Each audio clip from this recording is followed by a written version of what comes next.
Oh hi there, oh hi there, Final Fantasy VI Worlds Collide fans. How's it going out there on the internet? My name is the Schwantz27. I am joined tonight in the commentary booth by Turdsman. Turdsman, how are you this evening? I'm doing great, other than being shocked that we're here today. Yeah, it's another week, and it's another Kefka Grand Prix race. This time, the Falcon class will show us what Week 5 has in store for us. That is the Figaro Desert Passage. Papa Shango is on the ones and twos here doing the restream, so huge shout out to him as he will pull up our flags for tonight's race here in just a second. But essentially, this is what we've already done in Week 1. So just to recap here, the Kefka unlock 6 characters, 10 espers, with the skip at 12 bosses in Ancient Castle. And we start with both Locke and Edgar, so that Kefka Tower skip is definitely on the table. We also get some Skrilla, 50k GP to start off with. The chests are better than normal, shuffle plus random 40%. However, don't get your hand caught in the cookie jar. 5% of chests have random encounters in it, so that should be fun to see if any of our runners accidentally get hit with a trap chest there. There's no experience exit Illuminas in shops, because otherwise that 50,000 GP would be gone in an instant. And since we start with Locke, our Curse Shield battles have been increased slightly to 7 at the low end and 13 at the upper end, and we can multi-summon espers if we find some good ones in this flag set. So Turdsman, how do you think that the route is going to play out in the early game, knowing that we're going to get both Locke and Edgar here? Well, I feel like a strong first start is you just go straight to the World of Ruin, right? Like you can go into World of Ruin Narsh and grab Locke's checks there, and then you can go straight to World of Ruin South Figaro, where you get that sweet little discount with Edgar. And this is the barter seed, correct? No, this is not. Oh, This is oh, we start with 50,000 though. So we do start with a lot of money, and guess what's even better than a lot of money? Half off the shops. absolutely. So that is definitely a good strategy there. Yeah, so we can have progression in our free checks, and we do start with 3 characters. So our scaling is going to be level 10 to I'm sorry. Yeah, I'm not mathing correct. Level 8 or level 9 to start out with. And if we get another piece of progression in one of those free checks, either the Figaro Throne or the Narsh Weapon Shop, or maybe our third character has a free check too, we could very quickly get out of hand here. Yeah, this is a fun seed for, or I guess this league in general has been kind of an interesting choice to make when you, especially in the Narsh Weapon Shop, where you get the option to have just an item. You know, that item might not necessarily be exactly what you're looking for right now, but it might be better than bumping everybody's scaling up by another 3 levels or so. Yeah, for sure. It definitely makes the decision making just slightly more interesting here. So now that we've seen what the flags look like for the Figaro Desert Passage, let's talk about the race tonight. It's going to be a heads-up race between Drinks Glue and Knuckly Kong here. So Drinks Glue, I think, is in the standard blue trim, as we'll pull up his race feed here in just a second, with Knuckly Kong supporting the purple and black on the right-hand side. And we're going to be doing the Falcon Cart class. And what that means is that only the top 6 runners are going to get points in this particular round. I ran my race earlier this morning for the Falcon Cart class, and I know what the time to beat is. I will not spoil it until we get later on towards the end of the seed, but there's some pretty decent finishes in the clubhouse already. So this should be a real romper, Turdsman. Oh yeah, it's always fun to watch the Falcon class. It's where a lot of the top Megalixir runners are hanging out, and a lot of the more aggressive upstarts have been hanging out in the Falcon class. Knuckly Kong is a fantastic example of that. Has not been with the community for as long as, say, Drinks Glue, for example, but they've been showing up and showing off at all of the runs that they've been doing lately. Well, let me tell you, as somebody who did their run earlier and knows that Knuckly Kong has been involved in lots of Falcon kart races, he has accrued a lot of MP. I am Aha. kind of shook that some shenanigans is going to happen this week, especially with the latest balance patch that is doubling all of the MP that we get in the standings and increasing the spells by twice as much as well. We've got a tools lock, a control Edgar, and a control Mog, and I don't remember what Edgar's command or ability was this seed. We'll see it when we get into a battle here in just a second. But Drinks Glue, World of Balance, Narsh, Knuckly Kong, World of Ruin, Narsh. Okay, this is interesting. Like, going to the World of Balance, Narsh, is a pretty easy thing to want to do right at the start. You know, you start off right away in front of it. You don't even have to press a direction. You just press that B button and you go straight down. That was an I want both of those things for Locke, if I'm being honest, that we saw over there on Knuckly Kong's side. Yeah, I don't know if he picked the Snow Muffler over the Valiant Knife. It kind of looked like that's what he picked, but with Locke in our party, we know we at least have a Valiant Knife user, and we'll see what the Curse Shield count is. If we can talk to this guy in bed here, it is 10 battles for that Curse Shield, so we're going to be on the lookout for some Peace Rings or a ribbon to go ahead and try and uncurse that shield, and we will be able to learn Ultima in this seed, because it is not turned off. So once we uncurse the shield to get the Paladin shield, we'll learn Ultima at a 1x rate. So that'll be some even more offense here. As far as World of Balance Narsh versus World of Ruin Narsh, remember, we do start out with 50,000 GP. So having access to the shops. Well, I mean, one of those shops has some sharps in it for sure. Yeah, lots of sharps. The sharps are sharps. Yeah, so World of Balance Narsh will have shops. World of Ruin Narsh will not. All right, on to the Returner's Hideout. And wow, a fixed dice from a pot there for Knuckly Kong. So already we got, an apple. Okay. All right, man. This is fun.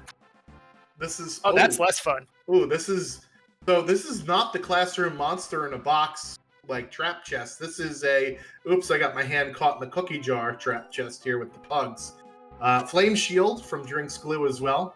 And Knuckly Kong's just going to run away in this fight because he really doesn't have any offense. Yeah. Edgar has X Magic. Okay, now this is all coming back to me now. Yeah, Control Mog, X Magic, Edgar, and tools for our Lock user here. I found a couple of warp stones in the chests too. That's going to be very handy to have in case you don't find them in the shops. It can be a real bummer to go through, say, Mount Zozo or something, and then get to the end and realize, oh, I forgot to find the most important time-saving item in the game. Yeah, are these trap chests even trapped? As we got, that's a pair of Lobos, so the regular monster in a box is just one Lobo. So Drinks will get a much easier random fight. And hey, there's a ribbon for Knuckly Kong. So spiking that out of a chest early is really nice. Then I don't have to go look for it. But half-price earrings, half-price Atlas armlets, half-price gauntlets. This is a juicy shop there. Yes, that is basically all of the offense increasing accessories that you need outside of maybe a Genji glove. Or I guess the Dragoon equipment. Yes, that is true. And with access to Edgar, whoops, accidentally bought 11 Magus hats. Oh. He's gonna outfit the whole crew with that. Yeah, so with access to Edgar, we do have someone who can equip all of the best spears in the game. Same thing with Mog. So we'll be definitely on the lookout here for Dragoon boots for either one of them. Found some dried meat as well in case we run across Gao a little bit later. And Knuckly's going to be looting the basement here as well. Pearl rods for sale. And we started out with a boatload of cash, so Glue is going to pick up a couple of those as well. That could be another good tool to have in your back pocket if you want to increase scaling a little bit. You know, having access to those big, high damage, breakable items can be really comforting if you want to go after a boss or even a dragon a little bit early. All right, so Drinks Glue not looting the basement here just yet. I have a feeling he's going to bop over to the World of Ruin in order to take advantage of Edgar's discount and then loot the basement when he is there. However, he's going to show us what is the heir to the Figaro throne. So we'll see what this free check allows for us and where it will take us. Yeah, I wonder if he made that decision after finding those pearl rods. Yeah, because with those pearl rods, right, you feel way more comfortable, as you said, taking on a boss and disgusting a gem box. Oh, hey, a thunder rod and a chest down there as well. So a couple of different kinds of rods we've got access to are already in this seed. Yeah, Minerva. Yeah, so there you see, I think, Turdsman, the power of the 40% random chest. So you've got a lot of good stuff from chests so far. Yes. Yeah, in general, the higher the randomness, the better items you're going to get. That's going to make it more likely to replace a tonic or a potion with something you wouldn't normally find in a treasure chest. Like, I think there's a Minerva in a chest at the end of the game, but I kind of forget how the regular Final Fantasy works at this point. Yeah, it's in Kefka's tower, and Drinks Glue picking up a noise blaster there for in case he runs into Katana Soul. And since we know that there are both fixed dices and Valiant Knives and Atma weapons, I said both, I should say all three, we're definitely going to be looking for those regular monster in a boxes in order to get ourselves an offering. Yes, I think Drinks Glue has not seen the Valiant Knife yet, and I believe Knuckly Kong has not seen the Atma weapon yet, but regardless, on both sides, there is a lot to do with an offering. All right, Knuckly Kong nabbing Siren from the Tzem Thief, only 15,000, and that is really nice to have for Final Kefka taking care of one of the parts of the final boss there. So good Esper to get right off the bat. Yeah, it's nice to get that, and then you can just sort of breathe that sigh of relief. You don't have to worry about finding a source of mute throughout the rest of the game. Yeah, so I wonder, with the Valiant Knife, with the with the fixed dice and with the Atma weapons, if that will influence the routing of our runners. Are our runners going to go towards checks that have monster in a boxes first? Meaning, are we going to see the Ancient Castle really early because there are 2 monster in a box locations down there? Are we going to go do Mog's check in World of Balance Narsh for the classroom monster in a box, right? So we'll see what our runners decide to do here. So I know Drinks Glue has at least gotten that process started. They went to the World of Balance Narsh and wandered into that shack, so Lone Wolf is in play. He jumped out and is heading his way up the mountain, and we'll see when Drinks Glue decides to go on up there after him. Yeah, the problem with Lone Wolf is that it is a free check. However, it's also right next to the Narsh battle, right? Which forces you to split up your party into 2 different groups. And with only 3 characters, that means that you're fighting a boss with only 2 characters at this point in the seed, right? So that's going to be a bit of a problem, and it looks like Knuckly Kong is going to sell a few of those Vegas hats. And he's going all in on these pearl rods here, selling the farm. I am extremely into this. Pearl rods are fantastic offensive items. Yeah, so we've got that gem box doing us no good, basically. It's worth money at the very least. Yeah. All right, so let's see. Glue gets the snow muffler, and we'll pick the Valiant Knife up there. So that's a definite build for our lock. And we'll see if anybody else can use that Valiant Knife, because Locke, remember, is kind of the only one with a decent offensive ability right now with tools. Control is and X Magic is bleh. Yeah, and especially on Edgar, who doesn't tend to have a terribly high magic stat. Usually not the direction you want to take him in. All right, so we're about 10 minutes or so in. We'll see if Glue peeks this classroom monster in a box here. We'll get that fixed dice from the chest. So we'll see what his options here are for offense. As far as fixed dice can go to Locke. And Valiant Knife can go on Edgar. So there you go. There's a couple of builds for you. for the start of the seed here. And let's see what this monster in a box is. Oh, jackpot! Hey! Oh! Well, the bad news is it is not Gigantos for the 5th week in a row. The good news is it's Katana Soul, which we definitely want to do. I don't know, did Glue not pick up the Noise Blaster? I think maybe that was on Knuckly's side. Okay, I know one of them did, which was a smart play. Yes, that is a very strong tool to have. I believe they started with a chainsaw as well, so honestly, other than maybe getting a flash if you feel like it, that's really all you need for tool use. Yeah. The drill is more consistent damage. It is slightly less battle power, but it also doesn't proc instant death 25% of the time, which is something you may or may not want to actually have happen. There it is. Yeah. Noise Blaster for Knuckly. Okay, so now they both have it. So easy access to an offering here in this seed. And Drinks Glue looks like he's going to take off the Moogle Charm and get a couple of levels first before trying to go at Katana Soul. Because remember, Katana Soul can open with an AoE nasty attack, and at these levels, our party's not going to be able to survive it. That AoE nasty attack, as a matter of fact, but these little guys aren't too tough, apparently, at this low level. Nice play from Drinks Glue's Mog there, just using control on the Sandhorse just to have it calm down a little bit right now. Yeah, so basically when you use control, the monster's ATB resets, and you can then take an action with the monster's turn. If you do another physical attack, the ATB resets yet again, and the monster has to start over from scratch. So it's a pretty easy way to use control defensively, as I like to put it, where you don't actually need to, you don't actually have to attack with the controlled enemy that you have. But it at least will get it out of the way. And here comes the Noise Blaster. We'll see if Katana Soul obliges with his Slayer Edge. And there it goes. Wham bam. Thank you, ma'am. I'll take the offering and the cash money. Katana Soul listens to Slayer Edge.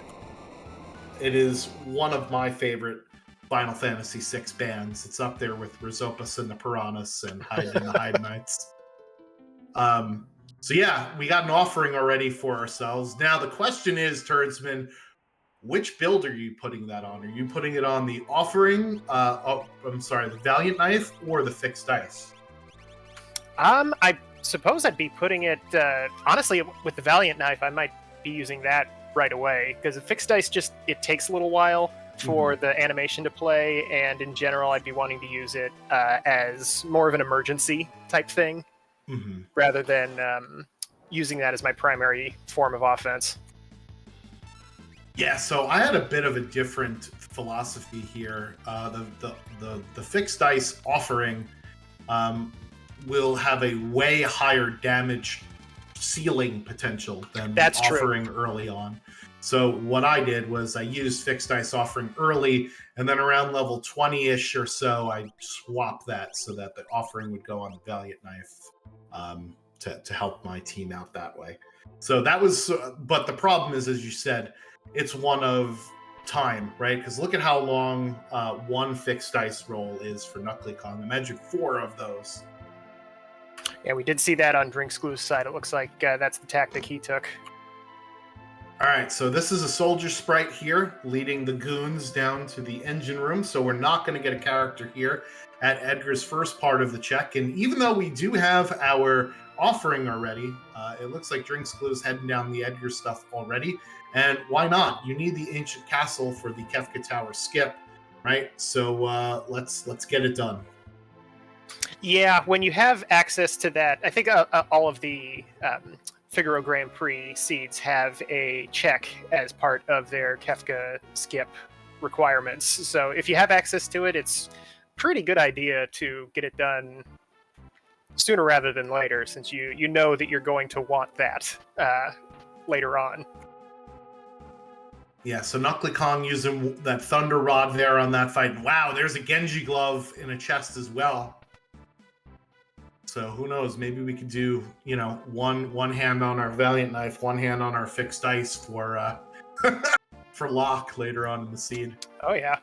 and then pop the offering on him too. Put the offering on it, and that's a disgusting build. I'll see myself out now.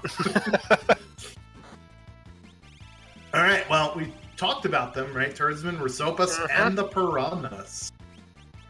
The world's only 75-piece jazz band. Yeah, so this fight is programmed so that the king of the Piranhas, Rhysopus, will appear between 5 and 55 seconds at some random interval after the beginning of the fight. So in the vanilla speedrun, I know they use an audio cue to figure out how much time has elapsed before the Rhysopus appears. In Worlds Collide, you can't really do that. You just have to use the fight command and hope that every 5 seconds is another chance for Rhysopus to come around. So, and unfortunately, that doesn't tick away as you're in a menu either. So you want to try to minimize the amount of time that you're picking a spell or looking at your items. All right. Well, this fixed dice offering should about do it here from Drinks Glue, and we'll see what the reward is. Meanwhile, Knuckly Kong grinding for some levels all the way up to level 11 already, and is just about learned X Zone and Life 2 from that Siren Esper that Drinks Glue has not purchased. Just a cat hood at the engine room. So we'll see if any of our users can wear that. Not a terrible hat, but certainly not what you want to see at the end of any of Edgar's checks. They're very long walks, and you really want to see progression once you get to the end of them. Yeah, especially in this seed where we have 2 gem boxes sitting in our inventory that we could sell at any time, right? We're not really hard up for cash right now. Mm-mm. All right, and here is Ultros 1 at South Figaro Cave. So that is what Knuckly Kong decided, and it looks like Mog did not learn Fire 2 yet, but only learned Fire 1. So, unfortunately, we are going to get seafood soup, but it's not going to be warmed up as much as I would like it, Turdsman. Absolutely not. You want that Fire 3 or Merton to really get that stuff boiling. So yeah, you'll see now, or at least start to see, the difference that the offering makes with the fixed dice here, as Drinks Glue is able to easily dispatch of Rhysopus, and that roll of 66 is not a big deal with the offering because you have so many chances to get higher rolls, but without the offering, you're subject to the very low floor of what the fixed dice damage output can get for you. All right, heading on through the Ancient Castle as we do get an Esper Tirado for Knuckly Kong, so that's his second. Drinks Glue is going to get, a Behemoth suit in a chest. That's nice. We're getting the Realm Care package already with the cat hood and the Behemoth suit. Speed +2 on that Esper. Yeah, throw that on one of your characters. Not a character here down in Ancient Castle either. We'll see if Drinks Glue decides to take on the dragon. I have a feeling he probably will. Ragnarok the Esper, the reward, with some gutter tier garbage on it. It's got stop at least, I guess. That's not too bad. Worth fighting. Maybe not worth fighting the White Dragon for. Oh man, if Drinks Glue had Siren, this fight would not be a problem. But as it is, this one might be rough here. Mog gonna go down, Locke gonna go down, and now we've got to, fight from the back foot here. So we'll see how nice White Dragon wants to play with the rest of this fight. Drinks Glue just needs to get off perhaps one turn for this fixed dice here, and we'll see how this goes for him. Knuckly Kong is going to make quick work of this fight with Siren, at least defensively, and there it is. One turn of that fixed dice offering will take that dragon down. We'll grab a Pearl Lance for our trouble, and then another high tier item. Yeah, typically the strategy for an early dragon, Genji armor, that's fine, I suppose. I guess, yeah. It ends up revolving a lot around if you find a Super Ball pretty early on. If you got access to one or two of those things, that could be a pretty decent way to short circuit a dragon. But as we've seen from Drinks Glue, fixed dice offering that's a very nice substitute for that particular strategy. Yeah, and that fight was particularly annoying too, because both of our runners picked up pearl rods for sale, remember? And Hmm. that's the one Of dragon course, you yeah, can't of use course, the that's the pearl guy rod going to show up. on. You hate to see it happen. All right, so now that Drinks Glue is done with all of Edgar's checks, where do we think he'll go next? Do you think he's going to go up to Narsh, or is he going to, double back to what Knuckly Kong did and head to the South Figaro Cave? Probably South Figaro Cave, although I would like to see him go through the Phoenix Cave early on. I mean, it's not a popular one for a lot of different reasons. No, but definitely not. Especially not in this flag set where, in order to get to the Kefka Tower skip, right? We did the Ancient Castle check because we had to for skip, but you also need to kill 12 bosses, and yes. Phoenix Cave does not have a boss in it. So we're really not incentivized to go there ever unless we need some loot. And we definitely don't need loot with how generous the seed has been thus far. Okay, looks like Drinks Glue is going to go find his siren there on the Zen Thief. Probably going to follow the path that you laid out after that. We'll see if they decide to... Oh, boy. Yeah. We'll see if he decides to go to the Narsh first, but... Oh, he's going to go for it. Pearl Rod, interesting. There's Dragoon Boots in the shop. I might have kept that Pearl Lance there. Yeah, especially with a build for Mog. Especially with so many other high dollar value items in his inventory. Yeah, so there is Siren, and he's going to kick himself for getting it now instead of before the White Dragon fight. Picking up that drill there. It's sort of redundant to pick up the drill when you have the chainsaw, but like I said, I'd rather have the damage of the guaranteed damage of the drill versus the, hey, I'm going to hit you with an instant death now of the chainsaw. And I think the other fun benefit to the drill is that it ignores defense, which the chainsaw does too, obviously. Yep. But I think with access to fixed dice and the Valiant Knife, Locke has plenty of options to ignore an enemy's defense that makes the drill a little bit less exciting. Yeah, I'm surprised that Knuckly is leaning so heavily on the chainsaw over the fixed dice. But then again, you saw what his fixed dice rolls were doing earlier on, and he's going to go... Oh, I thought he was going to check the monster in a box on the way down. So we'll see if he checks the monster in a boxes here, looking for that offering. We know, chat, with our omniscience, that it is in the classroom monster in a box. So we'll see when he decides. He probably will go back there after the Ancient Castle loot, because all we have left is Phoenix Cave and then Mog's checks, right? So that's where our character has to be at either Phoenix Cave, Kefka at Narsh, Moogle Defense, or Lone Wolf. All right, Glue with Torado, getting his third Esper on the board there. Oh, you got the click before me. Yep, no problem. We're in competition here for the best tracker. Ooh, do not bet on me. Pro tip to all of you out there. All right, so that's also Knuckly Kong's third Esper, and he's going to take on this dragon here. He will have access to Siren, so you'll see quite a bit of a different fight here. Oh, God. Oof. Okay, maybe not. Maybe you'll just see mass destruction.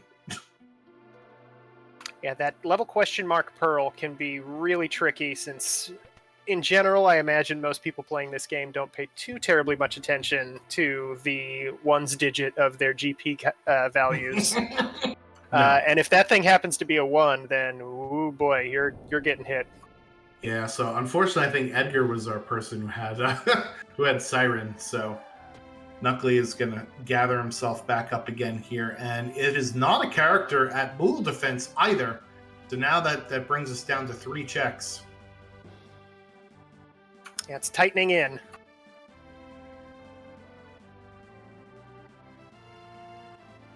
Edgar's going to go down again here.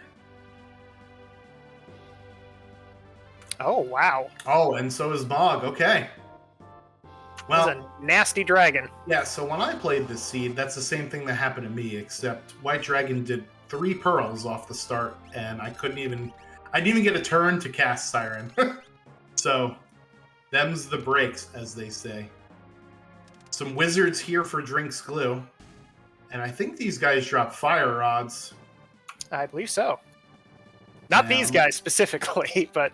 Well, yeah, not that enemy does, but not that battle is not lucky enough to get the fire rod drop.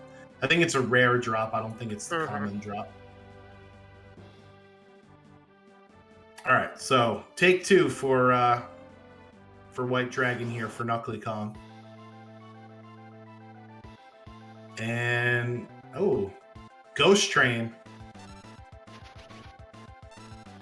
So Drink's Glue is not even going to bother with the chance of the instant death proc of the chainsaw. He's just going to go for dice, baby. And there goes the train. All right, so out comes Siren here for Knuckly Kong. That will shut the White Dragon up for this fight now, finally. And he can get his party back up. Yeah, so with the offering and the fixed dice, it really lets you sort of absorb some pretty bad rolls if you can normalize the RNG across the 4 different rolls there. That was another Esper for Blue. I saw you mark that. Yes, yeah. Okay. It was Phoenix, I believe. Okay. All right, so we're going to head up to the world of Balanced Marsh to the top here, because otherwise we're stuck going to Phoenix Cave. Yeah, fingers crossed that that's not the guaranteed place to be, but... Well, Umaro's Cave does not have a character. We just saw that. So we'll file that piece of information away for a future event. And we'll see who's up at the top of Narsh. We can get 0, 1, or 2 characters up here. Because remember, the no free progression flag is off for this set of options.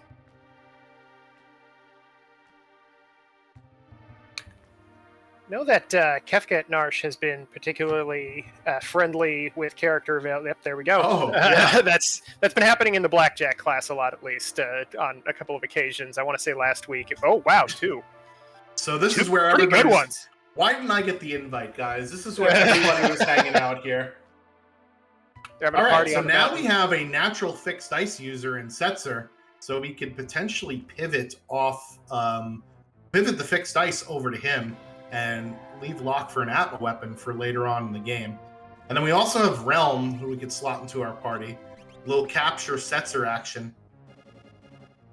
Knuckly Kong finally taking down the dragon there on the first try. Yep, just beat him immediately. Yep. Yeah, so Glue's got a decision to make here, and maybe he waits to see exactly what ability Realm has before figuring out who to take and who to leave, right? Because Setzer can definitely use the fixed dice. Valiant Knife on Edgar. Atma Weapon later on Locke. Mog right now is just, chilling. Yeah, I feel like he's the weak link at this point. Not by too terribly much, but considering I think Drink's Glue sold off that Pearl Lance, yes. I think Mog is going to have a lot less to do. Yeah, and on top of that, I guess it depends, because he's got Mog in this party here. I think it depends on what is on some of these Espers that we haven't seen. If there's a really nice spell on it, Mog's magic power naturally is pretty good. And he could wear the Minerva as well. I think he's wearing it now while I'm cursing the shield. So I think that means his magic power gets even higher than what it would be on default. All right, so it looks like, as I mentioned, switching the offering over to the Valiant Knife user now that we've gotten a few levels underneath our belt here.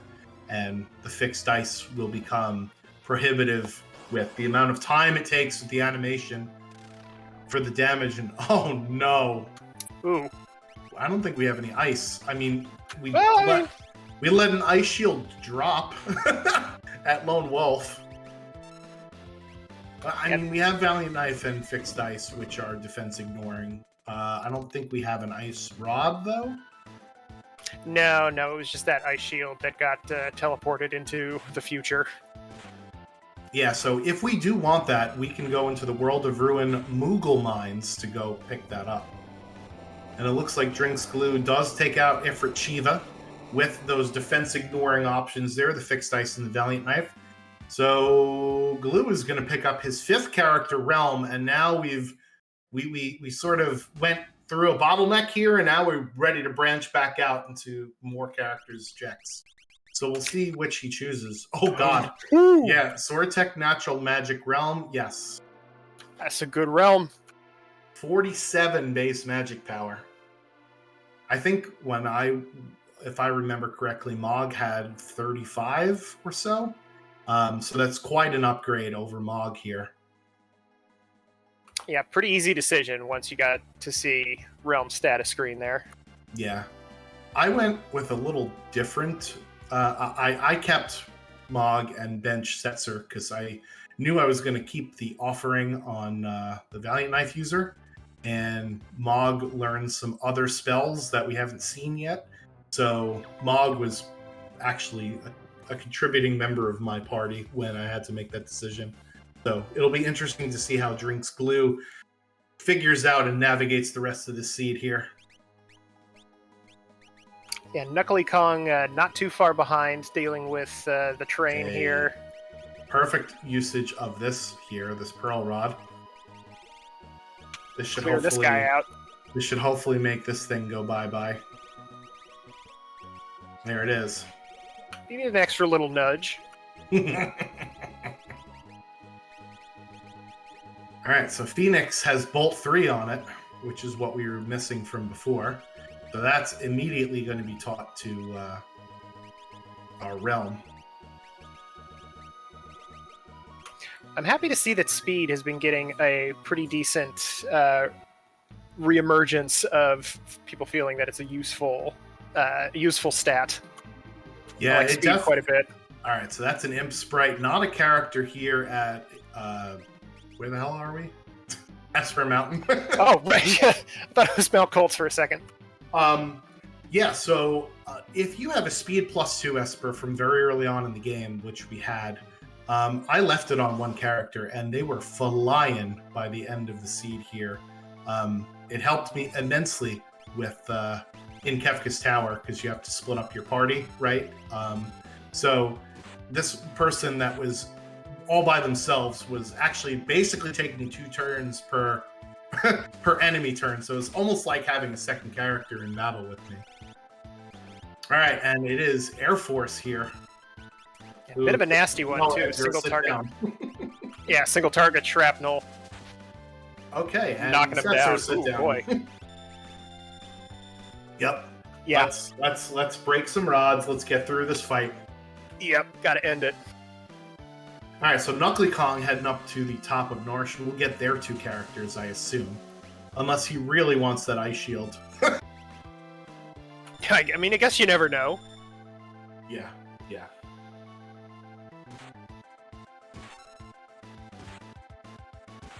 Edgar already putting out over 1,000 damage per hit. Yeah, he is pretty weak right now, because he just got Phoenix down.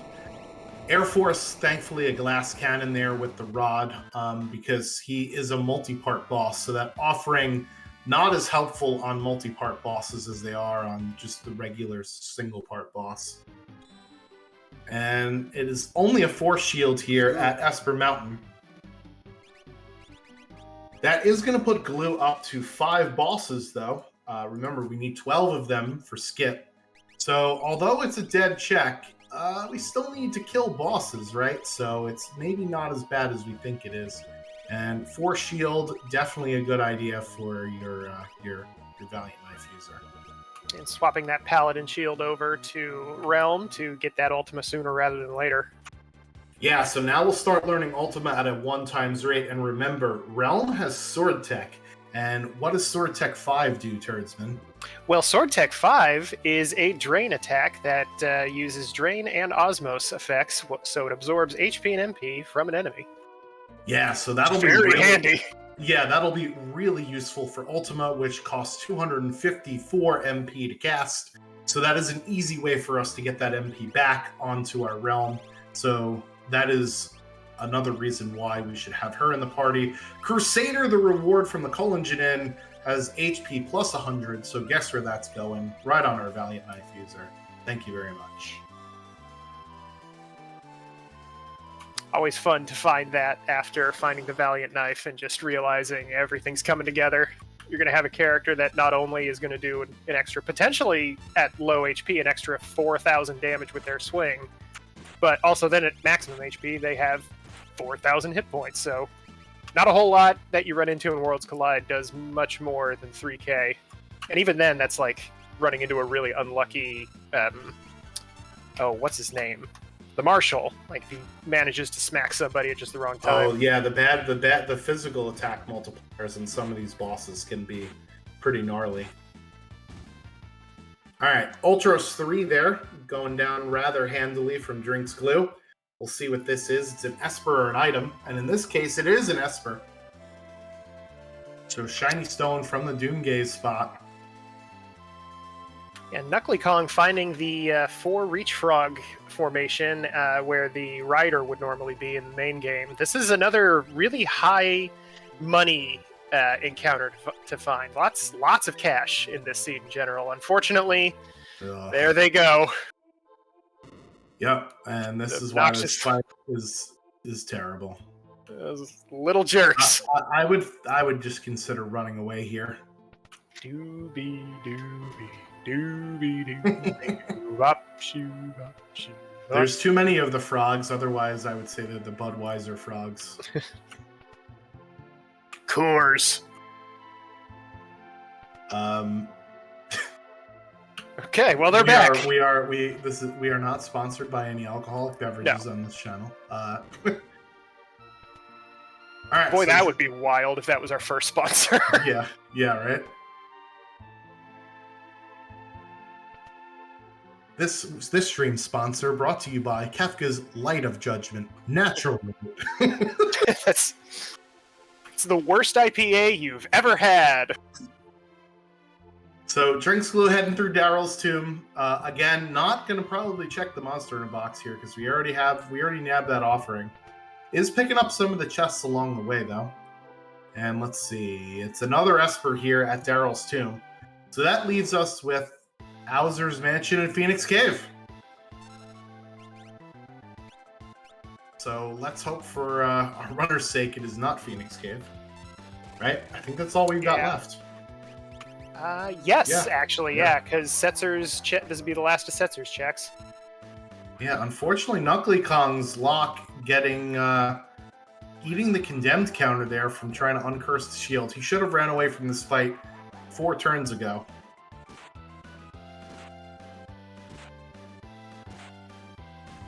Meanwhile, Narappa getting dispatched of rather easily from that Valiant Knife, so Drinks Glue going to pick up his 7th Esper, and we're down to Hauser's or Phoenix Cave. Chat, this is where you can come into play.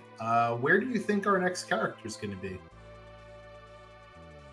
Yeah, looks like he's going to Hauser's Mansion first, which makes perfect sense. That's like you said earlier, that's the place where there's a boss.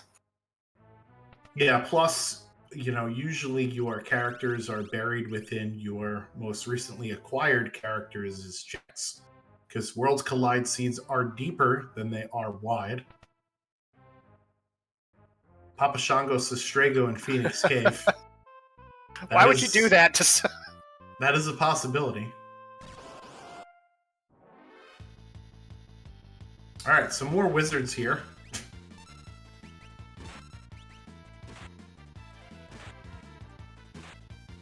Drinks Glue going to easily take care of these grind fights. Alright, and it looks like we are using the Atma weapon for lock, but that's a teeny tiny lightsaber for now. More of a light dagger. All right, so Knuckly Kong here is trying to use... Okay, there we go. I was going to say he's trying to use the defense-ignoring items, and if Shiva comes out, at least he could use Fire too, which Mog has learned.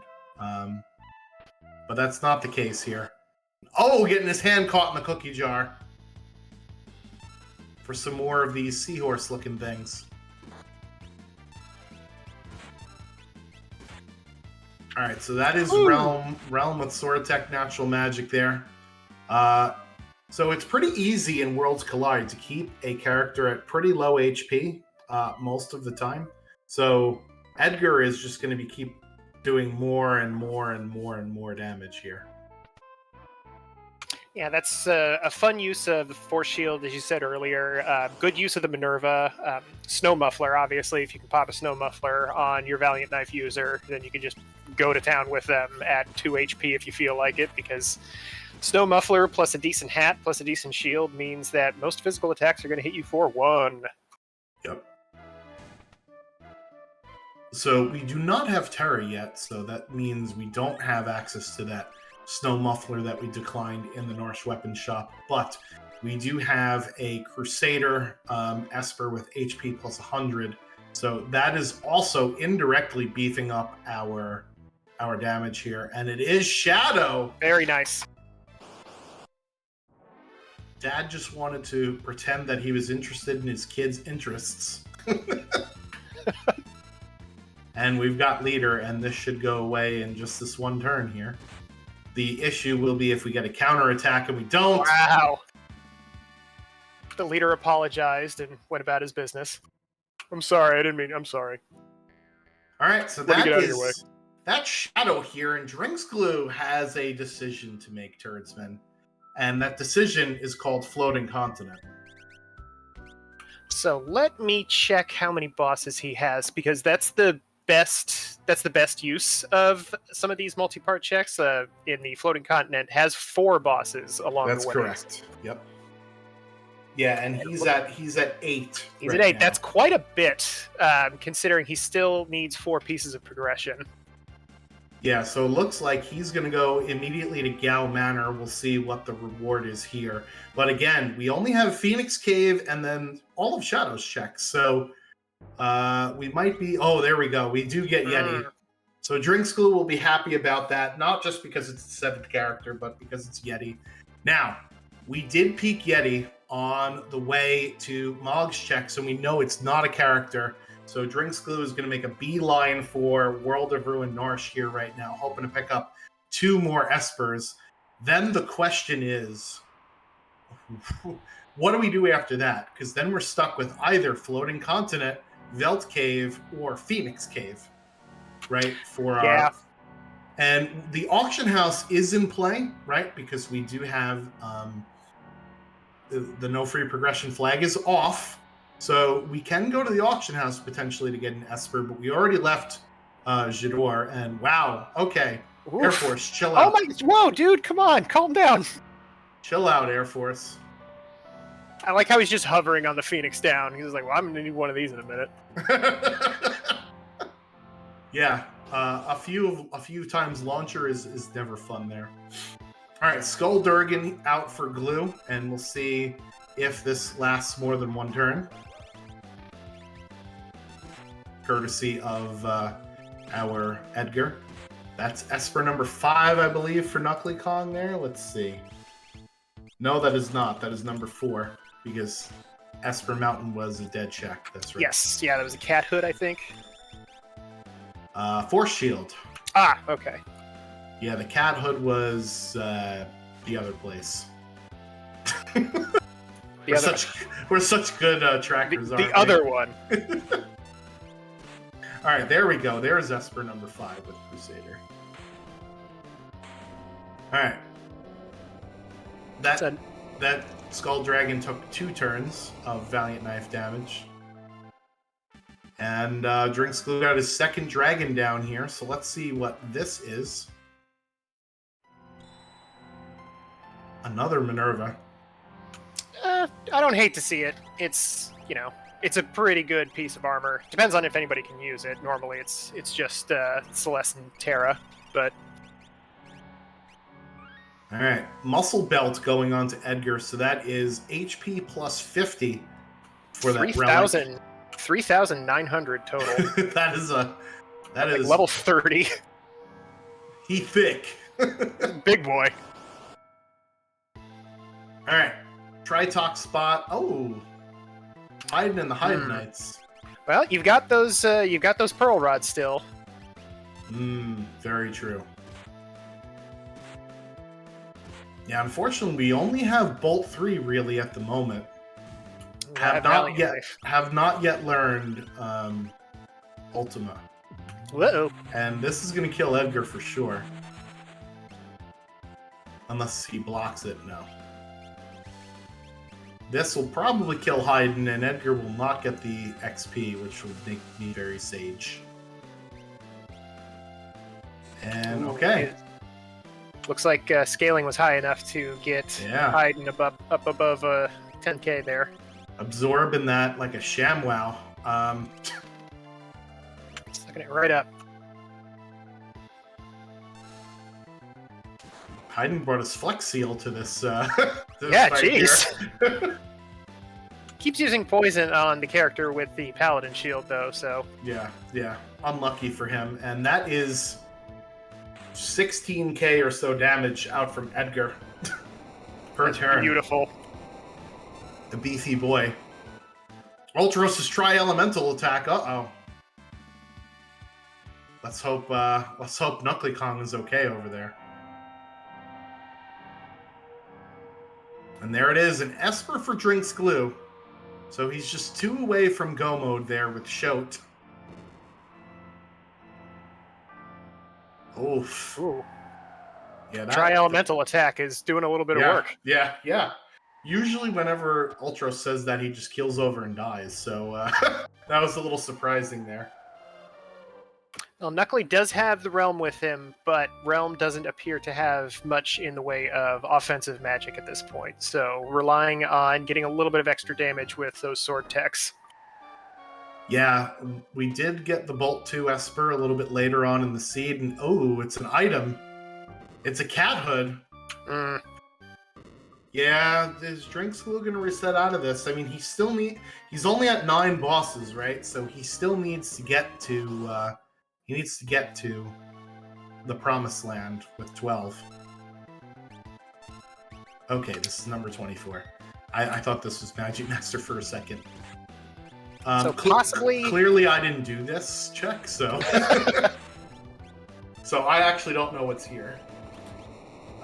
Knuckly Kong did finish that Ultros fight getting the 6th Esper.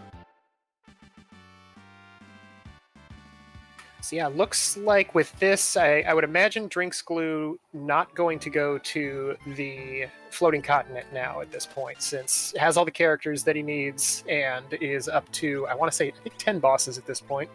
Yeah, he's at 10 bosses. Yeah. The only checks he has left are Floating Continent, Veld Cave, Phoenix Cave, and Auction House for those other 2 Espers. So we'll see where Drinks Glue wants to go here. And oh no. Ooh boy. Oh no. Okay. I mean, he can grab the 2 checks and then dip. Doesn't have to finish the floating continent exactly, but... That's correct. The first check is guaranteed character or Esper. So he's going to get either more checks to do or an Esper, which he needs anyway, right? So this actually is probably a fine play. Because like I said, his alternative would be hope and pray that that Veld Cave is an Esper and try and go buy my last Esper in the auction house.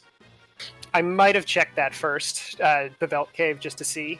Because then, at the very least, you only have to do that first batch. You don't have to do that second boss, but... Well, you hope that Veld Cave is a character, and you can go do that character's checks instead. That's true. I bit the bullet and just did Floating Continent right away. I was at, I think, 6 characters and 6 Espers, 6 and 7, something like that. Oh, so you know what's about to happen. Yeah, I'm not gonna say anything. But this is where I went. And obviously, I made it out of the seat alive, so take that information with it what you will. Oh, the cleave proc from the scimitar. You Feels love good. to see it happen. All right, there's Realm learning Ultima, I believe. So Knuckly Kong has his Realm Ultima online before Drinks Glue does. So now we'll be able to use Sword Tech 5 to replenish that MP. And he's heading over to Jador. Nope. Okay. This will be some new information for us here out of the Phoenix Cave. And we'll get to see if Papa Shango is correct. If our Strago is at the Phoenix Cave. And wow, Drinks Glue throwing fixed dice at his Valiant Knife user in order to get him down. Very nicely done. Kind of gutsy there, because that fixed dice can just straight up kill Edgar. Brought him right down to where he wanted to be, though. Alright, it looks like, based on the fact that we're swapping shields around, that Realm has learned that Ultima, and it looks like it's going on to Locke now, who has that Atma weapon. So this is sort of the build that I did here with the Atma weapon, Paladin shield, and then the Valiant knife, and then the Realm. Yeah, good to put that on the Atma weapon user as opposed to the Valiant knife, especially since you have some Minervas on lock. Oh boy! Marshall brought some dinos.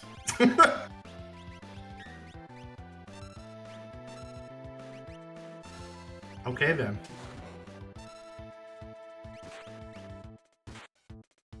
Well, I've heard of the Tiger King, but I haven't heard of the Dino King.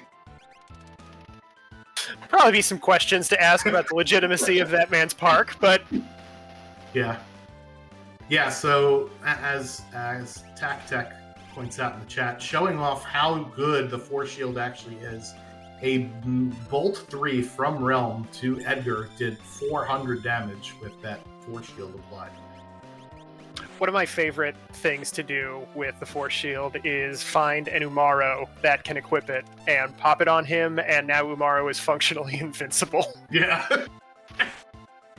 Unless you get, like, defense ignoring stuff. Yeah. Then, yeah. He's Meteor and Ultima will take him down, but... Yeah. Alright, so we're heading on through the Phoenix Cave here. Knuckly Kong has the opportunity to take on yet another dragon here. We'll see if he decides to do it. And using the sleeping bag save point glitching. Oh, there's Strago! Hey! Alright, so remember I said if you find a character, you can get off the island and get some nice checks? Well, yeah, about that. There's an asterisk next to that statement. Yeah. I mean, that was a good thought. If it, that would probably be the one character whose checks I would not get off a floating continent for. Guard coming in with ODB himself. Gotta love it. Parentheses derogatory. We're not being polite when we say that. Alright, here is the ice dragon in the fire cave, if you will. So, Knuckly Kong is going to take this dragon out. I don't know what this check is or what this dragon drops, so this will be interesting.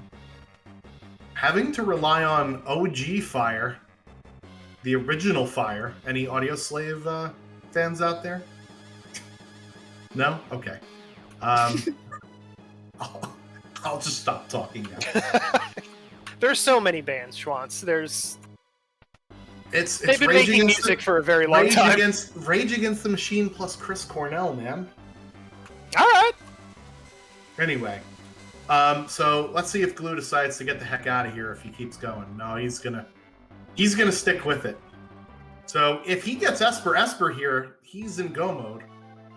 That's true. That would work. And Kefka Tower skip mode too, right? Yeah, he's got 12 bosses now. Oh, risking it again, throwing those dice at Edgar. Oof.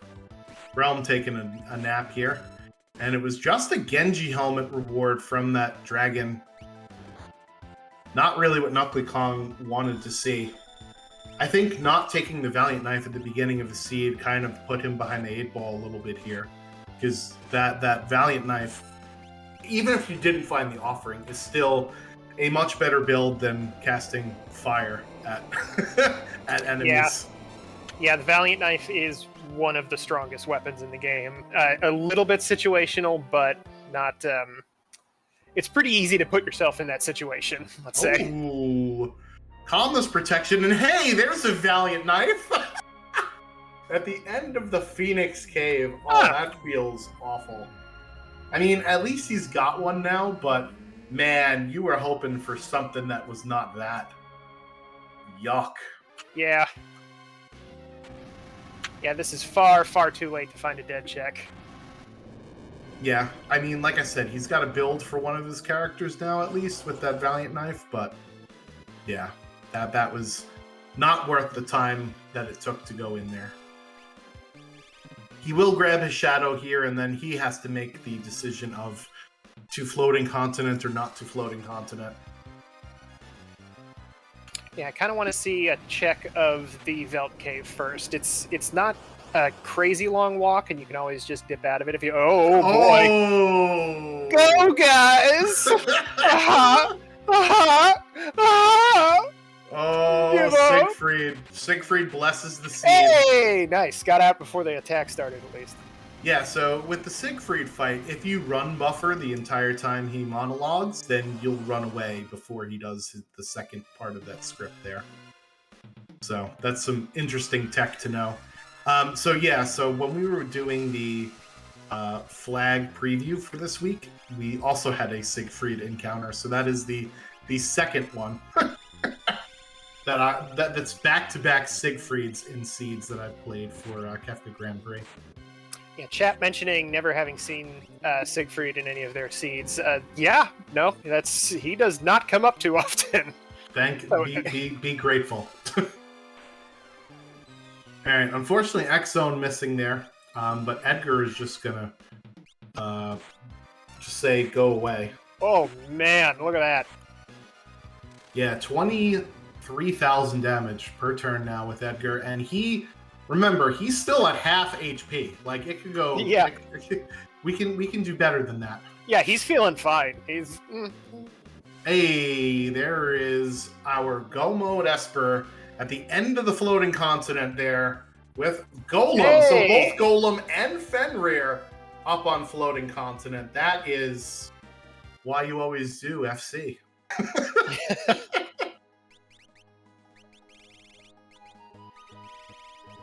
Yeah, with multi-summon on, a little bit less exciting, but having access to both of those is invaluable for the final boss. Yeah, so you could use one on tier 1, one on tier 2, one on tier 3, and hey, you could even use one on tier 4 if you really want. If you don't want to get Havoc winged. Could Siegfried secretly be Baram? I always thought that Gogo was Baram, but there could be a lot of different theories. Or Baram. I guess Baram is probably the way you should pronounce it. But I'm not sure.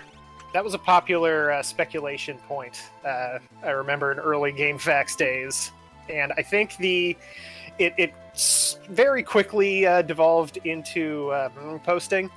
I almost messed up there, but I think my favorite version of that is that it's actually Adlai Stevenson, I think it was like the UN secretary or something at the time. Like that one just absorbed all of the... That's it. Knuckly Kong there, going ahead and cleaving leader again with the scimitar proc. So that's twice in one seed for him. Yeah, leader taking a lot of L's in this particular race. Yeah, because Siegfried, you first find him on the Phantom Train, right? Which is kind of in the forest where they had the robbery and Shadow left his friend to die, sort of, right? So, hey, yeah. All right, well, Edgar getting punched in the face by his own team. It doesn't really matter because he's still doing buku damage, as they call it. Full health. That's a technical term. I think So it's pronounced Boko let me damage. explain. So let me explain what Drinks Glue did. When you hop into Kefka's tower, you get full HP on your party members.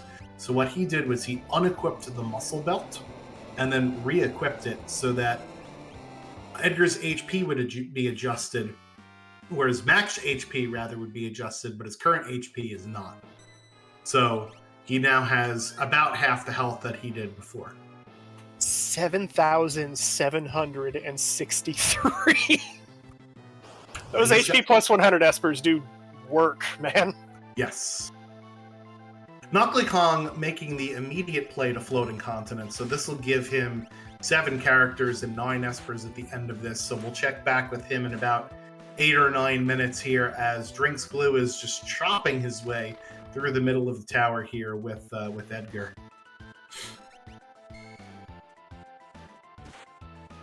Yeah, my Edgar I don't think was doing this much damage, so we're gonna be on high alert here for for our scores in a minute. We've got 2 more bosses to fight though in Kefka's tower, and he decided to send Edgar by himself. So one of the side statues actually is a party of 2, and one of them will be a party of 1. So a little bit of a different strategy than what most runners do, which is to use 2 characters in your middle group, because that is basically the bottleneck, if you will, because you have to fight 2 bosses with that one party. Yeah, you're more likely to run into something that might stop you there. But like you said, in this case, that Edgar is putting in huge work, so might as well just send him up through. He could probably deal with it. Tech giving me a French lesson in the chat. Oh, hey. Beaucoup means a lot. So when I said buku, I was just joking, but apparently I was somewhat correct, if not pronouncing things wrong. And oh boy! And this is the one that Drinks Glue has the two-member party on, so that's pretty convenient. Unfortunately, Setzer just got Setzer immediately. Do we have Dispel? Yes, we do. Yes, we do. Where are you going? Oh, he's. Well, I guess we don't care about Setzer. F's for Setzer in the chat. Poor guy. Poor lad. Oh no, wait, he's got a memento ring on, doesn't he? Nice. Very nice heads-up play here from Drinks Glue, putting the memento ring on one of his characters so that the blaster actually doesn't work. And it just so happened to get the right character for this. Yeah. I mean, Setzer had a relic slot he wasn't using since he's throwing the fixed dice around. That's a good time to pop a ribbon or a safety bit on somebody. It's almost like Drinks Glue knew that this boss was here. Ooh. Cheeky glue. Might have to hook him up to a lie detector test. Well, there are a lot of bosses that we haven't seen that can do instant death. We haven't seen Doomgaze either. So that's true. A lot of nasty bosses we still haven't seen here. Alright, so Realm is going to do the strategy that I was talking about before Turdsman, which is Sword Tech 5 and Ultima. Yeah, this is great. This is a fantastic use of a move that you see it very situationally, right? Like when a character gets knocked down to low HP and they happen to have Sword Tech, and if you happen to have the brain explosion of, oh, hey, I can heal with this thing, but yeah, not a popular one. Sword Tech 5 basically makes your character functionally invincible if you can survive, a hit, because you can always regain that HP back, right? Yeah, as long as they don't die with one shot.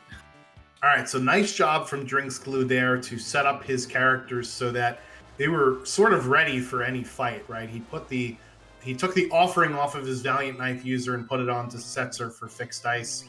I don't think Setzer in his main party? Yeah, he must be with level 43. Yeah.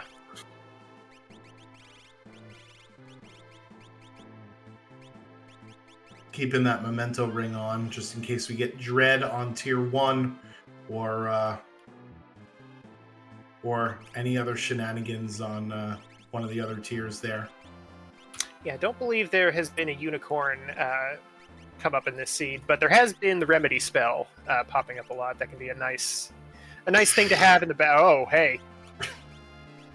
Stone muffler and a paladin shield. So the behemoth suit will boost some of your stats like speed and strength and stuff like that. So it looks like Glue is going for that over even more defense. And oh god, it is the tentacles fight. So this is where my seed grinded to a halt. So we'll see how Drinks Glue takes care of this. I had my lock with the speed +2 Esper. You can kind of see how fast his lock is going. But this is another Galaxy Brain play here, using the Vanish spell so that the physical attacks can't slow him down. Ain't gonna take his pride. No. We've got to keep on moving. So nice heads up play there from Glue. The tentacles will spam some spells like Poison and Entwine, but this is usually going to get you out of most of the situations here. And you see how fast is his lock? His lock is motoring. So I had solo lock with Atma Weapon against Poltergeist, and he basically took 2 turns every time Poltergeist went. Poltergeist has haste on, which is even more ridiculous. And this fight takes no time at all from Drinks Glue, way faster than I did this. Nicely done. Yeah, it takes a bit for speed to start feeling like it's giving you real results, but once it does, like you said, it can feel like, you just have an extra copy of this character in your party now. Yep. All right, so we've got instant death in the form of X-Zone. We've got both Fenrir and Golem, and we have Siren as well. So I don't think this final boss is going to stand much of a chance here, Turdsman. So we'll get our predictions in chat of what you think Drinks Glue's time will be. Maybe around tier 3, I guess, we'll reveal what the 2 times or the couple of times that are in the clubhouse is, as Knuckly Kong gets to his Strago here on the floating continent. So that'll be character number 7 for him.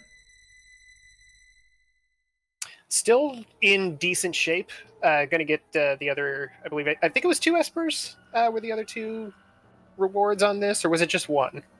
2 more Espers and 2 more bosses, so that'll put him at 12. So he can go ahead and just find 1 more Esper for Go Mode and not have to worry about killing a boss for it. He has not gone to Gal Manor to get Umara, so that is another thing he can do. Or he could just go up to Tritok without getting Umara and just doing that, because that's an Esper item check. You can go to the auction house, which is where I went to get one of my Espers. Oh, hey. We'll see how Drinks Glue does here. Almost put Strago in his Almost put Strago in the active party there. Well, Strago's gotta get in where he can fit in, He's not going to get a lot of opportunities. All right, well, we've got a time waste of an opening turn there with our Polarity. And a miss on break, so far the RNG is not playing in Glue's favor. However, Edgar is getting punched in the face, which is a good thing. Hey, Glue throwing out that Fenrir. This is a good time to do it. That's long hand in the back, or short arm, in the back there could potentially work over either Locke or Edgar with a counterattack. Oh my! So that is. I thought Quake was going to come out after that. That's like 28,000 damage there. Yeah, we've got to be careful here. So Glue has got to take out the head first. Otherwise, as you mentioned, we might be risking ourselves a Quake counter. And it looks like we've got the face dead, and now that's the balled up fist dead. And we're moving on to tier 2. Yeah, the damage output that Edgar has on Drinks Glue sides is just so high. Like, the risk at this point is just doing too much and accidentally messing up your order of operations rather than, running out of time on the way up. Yep. All right, so on to tier 2, where we do have X-Zone for tools, and we do have Siren for magic. If we equipped it properly. Okay, we also learned the mute spell too, I guess. Why not? I suppose it's a little bit faster, technically, but also leaves an Esper slot open for something else, I guess. Yeah, it definitely is faster. That Siren summon takes forever. Oh my god. Yeah, the slowdown doesn't help. Yeah, unfortunately, X-Zone taking a third try there to get off, but we've got Edgar who can do no wrong here, so he's gonna go ahead and crack some skulls with this attack. Knuckly Kong getting their 8th Esper, I believe, from the floating continent, so let's give him another one there. And he'll get to fight Siegfried, so you will get to see a second Siegfried sighting in the seed. Always fun. Yeah, it's so funny. He's on one of the fixed encounters and everything. It's just, no, you have to fight Siegfried if you go through this area. Yes, yep. But like I said, if you run buffer when he starts yammering, you'll run away before he does his second phase. All right, so Drinks Glue throwing up Fenrir here to prepare himself for 10 hits. This will he's not really in danger of dying from 10 hits, but it will make 10 hits just go so much faster because the animation for a whiff is faster than one of your characters getting hit. And here is Siegfried, boys and girls. Knuckly Kong knows the drill, holds run, and after Siegfried's laughing, we run away. Give up? Yes. Yes, I do, Yes, actually. I do. You're too strong for me, sir. Siegfried too strong. He's got a Genji glove and an offering.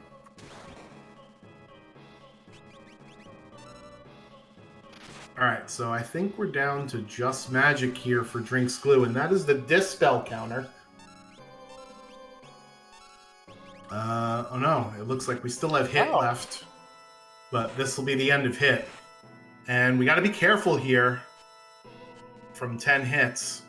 We're gonna see a bunch of misses, but there is a potential. Every physical attack has a 50% chance of breaking that image status, and it did get broken for Realm and Setzer, but not for Locke and Edgar, so we're heading up to tier number 3. Holding strong for the 2 frontline fighters. Yeah, so I'll let you guys in on a little secret. The time to beat is 1:16:21. So we'll see if Drinks Glue can somehow finish this fight in less than 4 minutes, and then he will be in first place for the Falcon Cart class. I have a feeling that he's got the offense to do it. It's just a matter of execution here. Oh man, yeah. The lady, I believe, is one in the back. Already gone. Already got dead. a really lucky fixed dice. Already dead. Yep, so casting the Fenrir here to make sure that he has it on all of his characters is Knuckly Kong. Grabs his 9th Esper, so he just needs one more. He's going to go to Gal Manor and be... I don't know if he'll be disappointed. He is an Umaro apologist, but Umaro is not what he needs. Yeah, this is a bad time. Yeah, Edgar almost one-shotting that front piece of the statue there. All right, so 1:13 on the dot, basically, to head up to tier 4. He can do it. Yeah, so he's got a 3-minute cushion. Of course, this cutscene does take a little bit. So again, it's all about execution. He basically needs 2 turns from Edgar and 1 turn from the rest of his party, right? Because Edgar is putting out 28,000 damage a turn. And Kefka only has 62-ish, or maybe a little more than 60. Is it more than 60 or 62,000 HP? I want to say it's 62. It's just under the natural maximum for Super Nintendo programming, which is 65,000, 64K, yeah, etc. All right, so here comes this turn. Boom. Yeah, so we're getting into the hyperdrive counter, and it does not hit Edgar, so this is basically going to be the end of this seed for Drinks here on this turn. So not going to make it under 114, but gonna definitely come in first place here with his time. And we'll see the flash, the crack, the pow, Get your GGs in chat for Drinks Glue. 1:14:15 is the official time. Incredible. That was an amazing final Kefka run. Yeah, go give him the congratulations in his chat, and we'll see if he wants to hop in here for an interview. And if he does, then we can drag him in. In the meantime, Knuckly Kong, oh no, seeing the ghost on the ground in the cave on the Veldt. So that means it's a dead check. If it was an Esper, then you would see the Esper shiny stone on the ground there. And we are joined in the booth by Drinks Glue, the winner of both tonight's race, and I believe the current champion in the Falcon class. How are you feeling about that run? Good evening, my friend Herdsman. I'm feeling pretty good. I think it worked pretty well once I remembered what a whatchamacallit noise blaster could do. I had a little panic. I was very flabbergasted that there was not a Gigantos in that box. And I didn't know what to do with it. It's not for the 5th week in a row, unfortunately. I was fully prepared to put on a scimitar and try to proc it with the kill, and I was like, oh my god, it's not Gigantos, what do I do, what do I do? And I was like, let me just take a grind fight and think about it, and I'm like, oh yeah, I have a noise blaster, that thing does not like noise blaster, and then, that was 50 seconds gone by side, but, sometimes that happens. Yeah, so tell us, I mean, we went over sort of the strategy for this flag set in a previous stream, but let's talk about this individual seed, right? You started off with a Valiant Knife or Snow Muffler choice, and then you found Fixed Ice, and then you found Atma Weapon.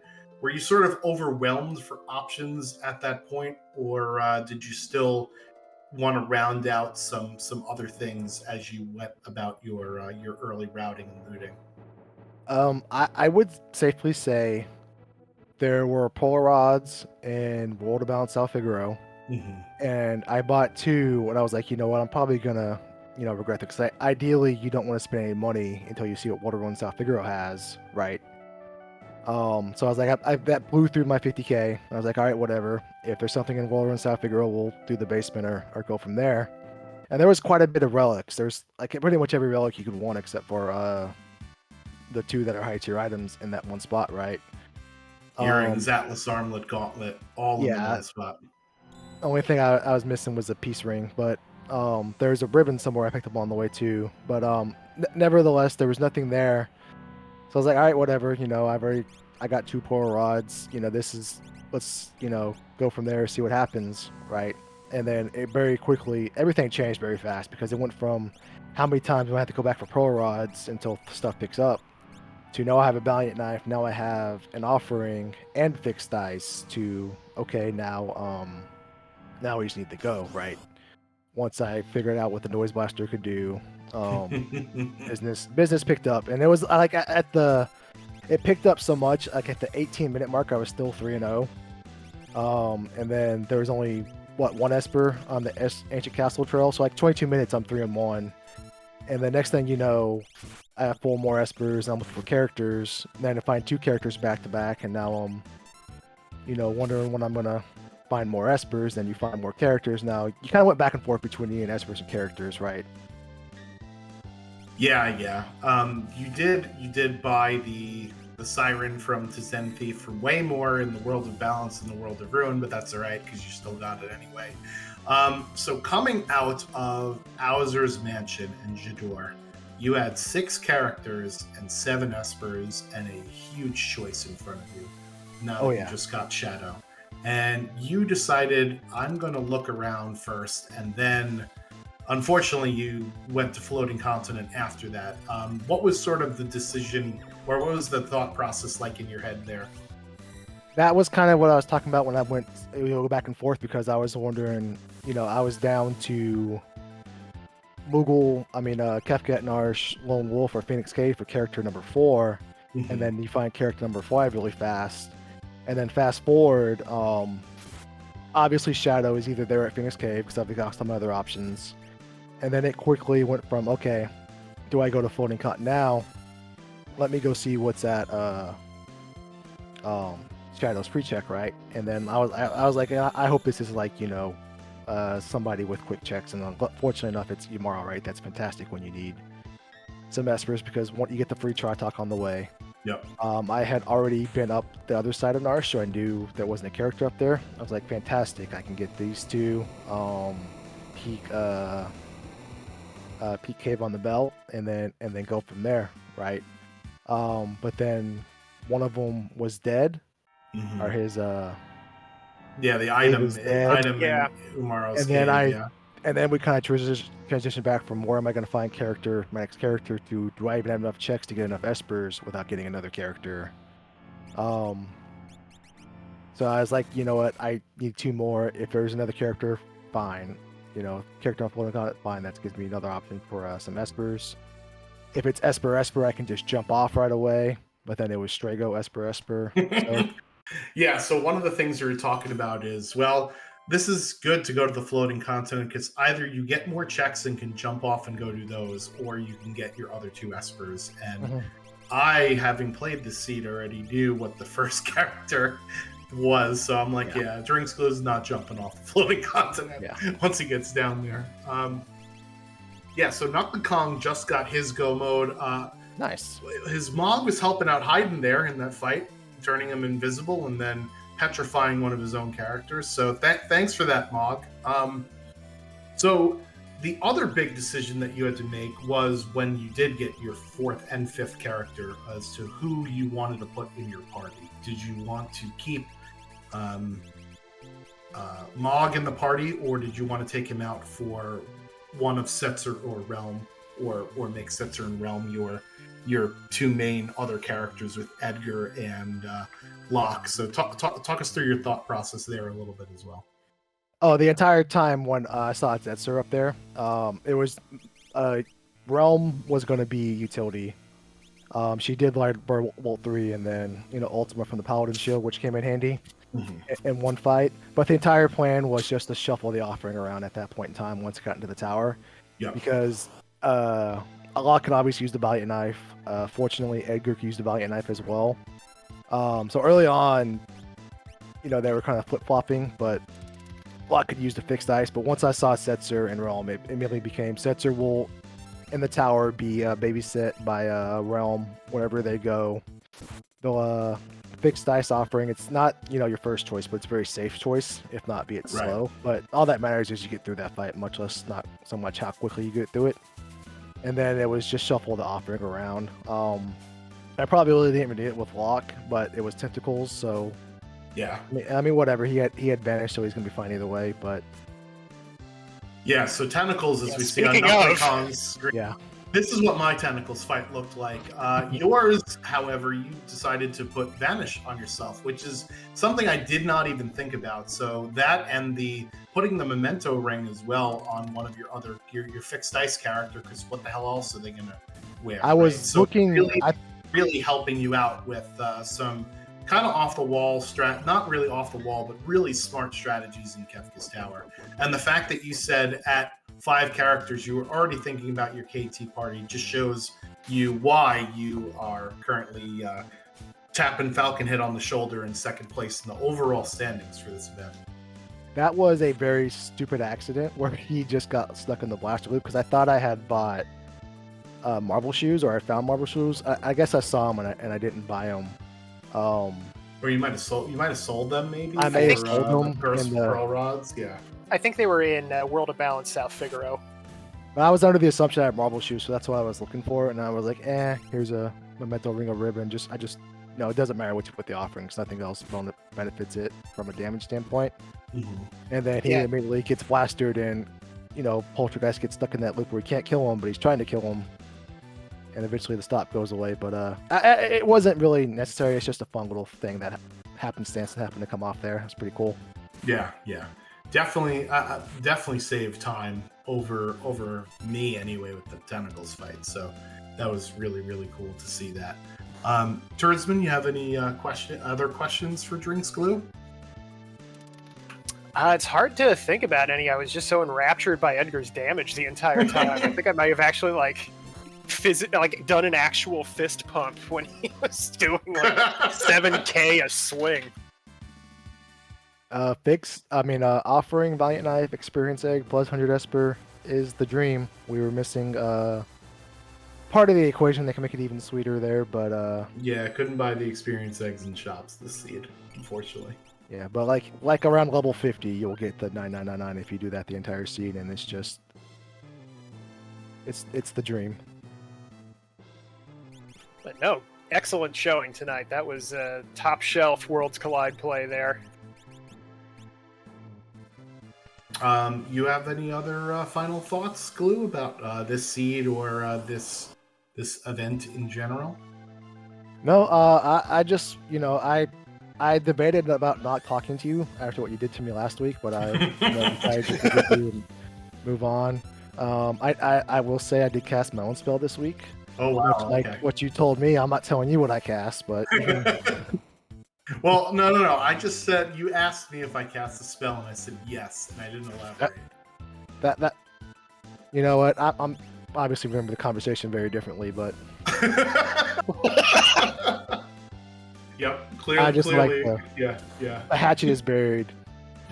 I will shake your hand again, my friend. Yeah, now that you can gloat. Yeah, after a run like that, I'd be like, yeah, I'm shaking your hand, I'm kissing your pinky ring. I'm not worried about anything anymore. Yeah. But yeah, fantastic job, Drinks Glue, throughout the whole seed.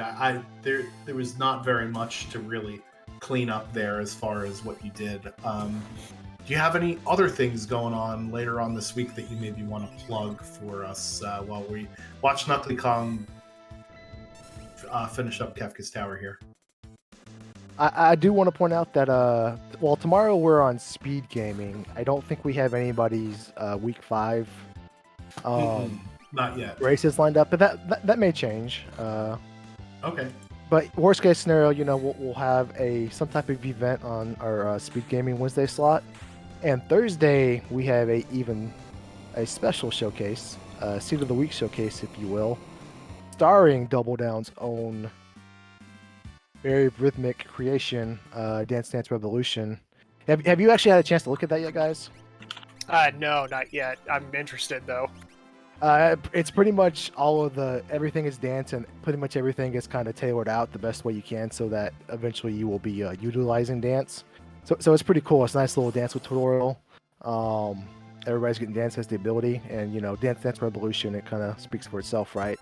But we will be doing a special sync race between Double Down doing his own creation on RPG Limit Break Thursday at 8 Eastern, 7 Central. Nice. Yeah, that should be a lot of fun. I like the dance command. I feel like it's pretty underrated. Obviously, it doesn't get usage later on in games because of the berserk aspect of it. However, if you find a decent dance early in the game, then it could definitely carry you a little bit. So it'll be interesting to see how that seed shakes itself out. Yeah, really random, but if, like you said, if you get lucky with an early dance, you can have a character basically be done and know exactly what they're going to do for the rest of the game. Yeah, absolutely, 100%. Maybe there'll be a little bit of gentleman's agreement to utilize the dance a little farther in the seed than what you really will, but we'll see what we have in store. Yeah, those interesting streams, always fun. Thank you so much for organizing with RPG Limit Break and for also volunteering to have your run be showcased on tonight's race here.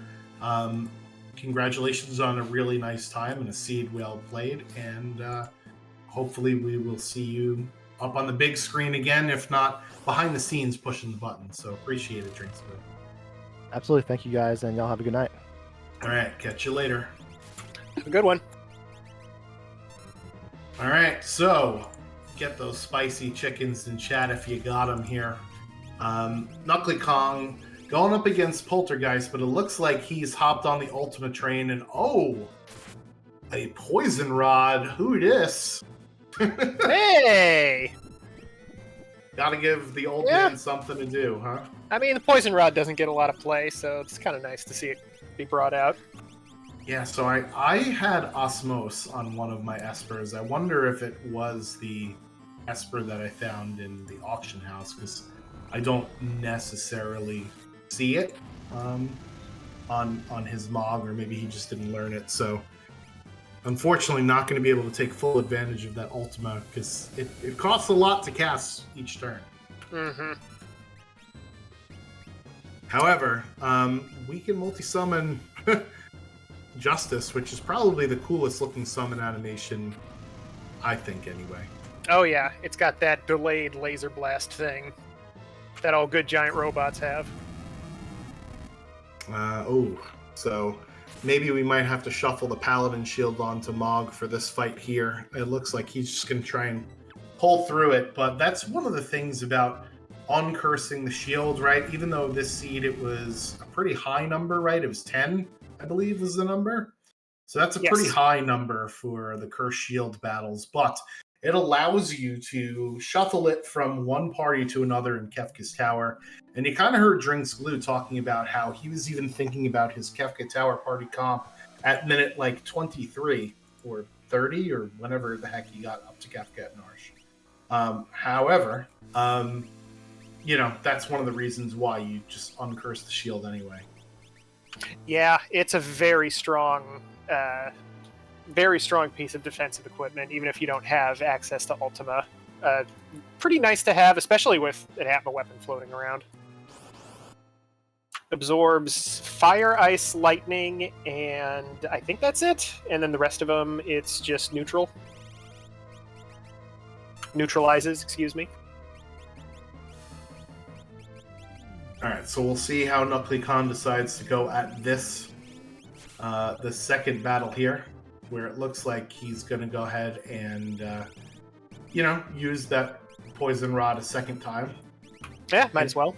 I don't know what else he has other than multi-summoning Justice, so that might be the trick. Yeah, now that Mog can't get obliterated by a couple of fire spells, this is going to take a little while, but it'll get there.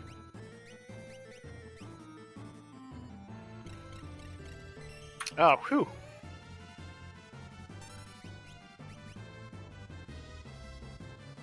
Yeah, if you didn't get that Bolt 3 Esper early enough in the seed, it was kind of difficult to actually get some magic power on your characters, because we didn't fight a lot of bosses that gave MP in this seed. Of course, other than this one here. And I don't think there were any magic power plus Espers along the way either. No, we did not. There was 2 speed plus 2 Espers, there's an HP plus 100 Esper, and that's kind of, where you were at when you weren't learning some of those other spells. Ooh, Knuckly Kong out of mana.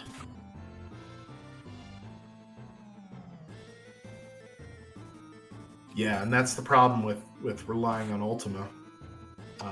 He's out of MP altogether, so no more Justice either. Yeah, what can he do here? He can't...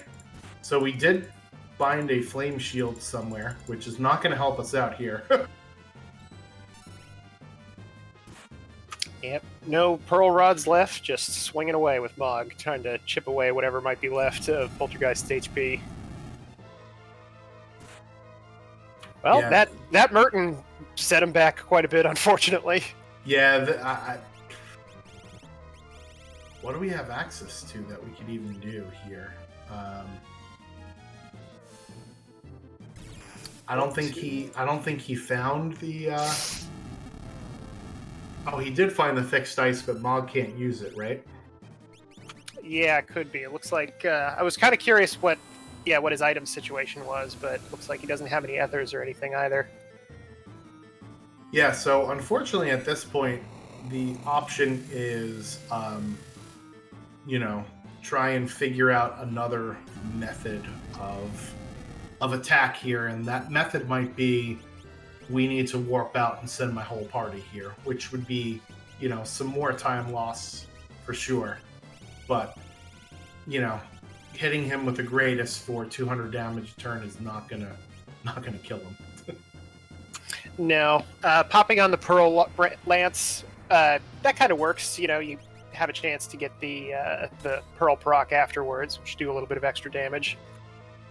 But yeah, this might have been a better call to reset out and rethink about what's going on here. Fortunately, with the way that the Kefka Grand Prix Deluxe is organized, even if you happen to get last place in a week, you get access to a bunch of extra MP to use to really juice yourself up, or unjuice everybody else up in the next week.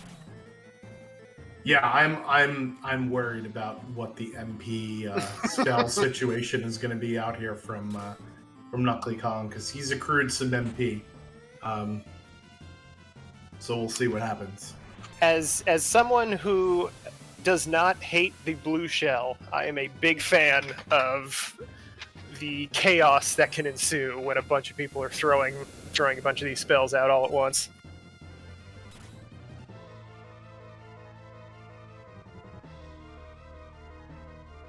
Alright, so we're hanging on for dear life here.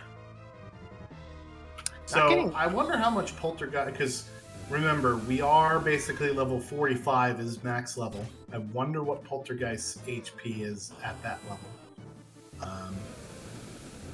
Let's see. Did the full 9s with Ultima, and then got... Oh, hey, here's your... Hey, here it is. That took a while. Let's go. That's fantastic. Well, still not a kill here. So he's basically doing 500 a turn or so. And hey, here's another one. There we go. Got another one. Yeah, so Poltergeist usually has in the 30 to 40,000 HP range. And we did get one quad 9 out from the initial Ultima. And I think Justice was, the same as the Pearl proc that we saw. Yeah, it was doing about, I think, 3.5k. I believe we got 2 of those out before we ran out of MP. Might have actually been a good idea to stick with the Bolt 2 instead of Alexander. It does less overall damage, but it costs way less MP, so you can get a bunch out. Yeah! Quad rush! Let's go! The punches! So there is, I think it's it's either 1 in 16 or 1 in 32 chance of that happening. I want to say it's 1 in 16, I think, because they made it a little bit more likely in Worlds Collide to get the desperation attack. Oh, okay, yes. We got to see Mog do his best impression of Fist of the North Star guy. Yeah, that was Mog's like, I have pummel, and Saban's like, no, I have pummel, and Mog goes, no, you have pummel. No. You have pummel at home. Yeah, my pummel has gold leaf. It's got that fancy sauce that you only find at the $100 steak restaurant. Moogle rush. All right, so here we go. Knuckly Kong up to Kefka. So this seed was about getting through the side statues in KT. That was really the biggest hurdle with Tentacles and Poltergeist, because we've got Golem, we've got Fenrir, we've got Siren, we've got X-Zone. So the final Kefka fight's not going to be too difficult here on Knuckly Kong. We'll see how he decides to take it down. And with Poltergeist and Tentacles being the wall, those are 2 very different bosses with completely different strategies necessary to take them down. And we saw with Drink's Glue, happen to have the right tools on the right side for the job with regards to Locke, or it was Locke on the left, being able to vanish himself, take care of the Tentacles a little bit quickly, and then Setzer on the other side, able to absorb the blasters for a bit, while Realm just peppered him with Ultimas. X-Zone luck a little bit better here on Knuckly Kong's side, and the Bolt 3 X Magic there out from Edgar as well.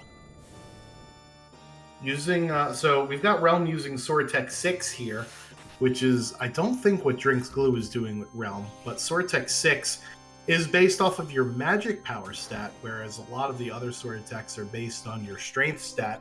So Sword Tech 6 is a really good one to have for your Realm, as it will definitely do a lot of damage there. has a small chance to inflict stop, which would have been very handy during that poltergeist fight, but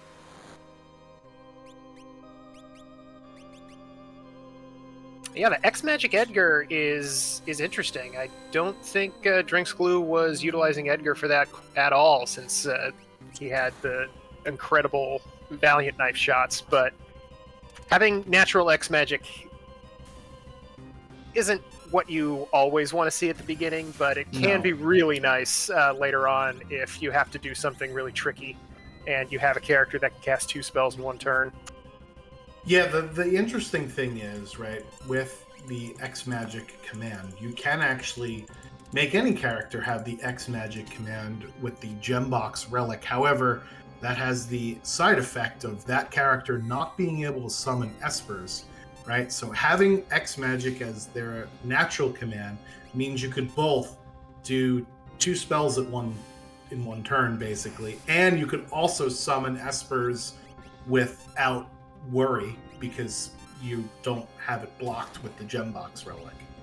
It is really good for versatility too, because just in case you only wanted to cast 1 spell this turn, for example, if you're using the Gembox, too bad, so sad, but if you have it as the natural command, then you can sneak in a single bolt 3, for example, against tier 3 if you don't quite want to get it down to columnist just yet. Yeah, so that's the X magic is for the heal and deal, right? You heal yourself and deal some damage. All right, tier number 2, and we've got Siren, we've got X Zone, so let's see what Knuckly Kong makes of this tier here. Ugh, haste 2 right away. That's a bummer.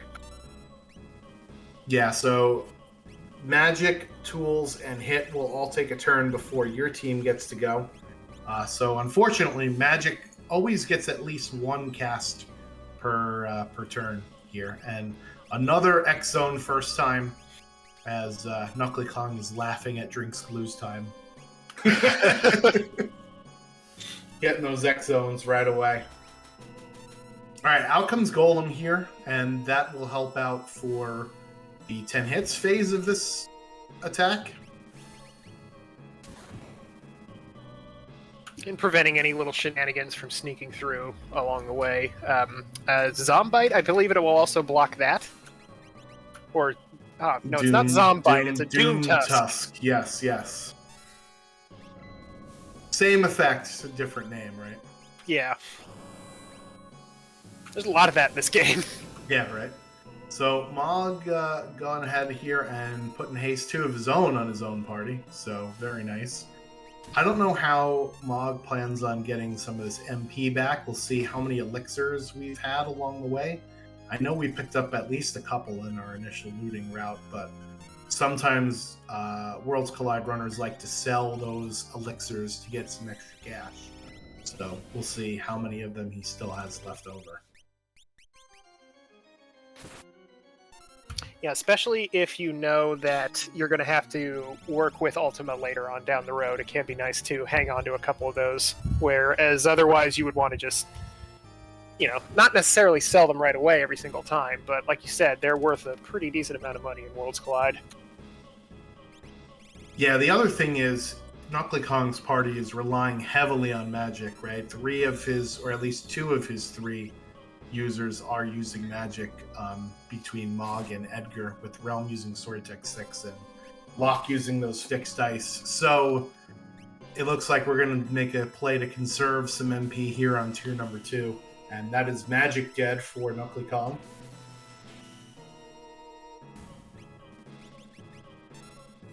Yeah, not finding an Osmos is very unfortunate, and Realm being the Sword Tech user, not casting any spells to properly utilize that Sword Tech 5.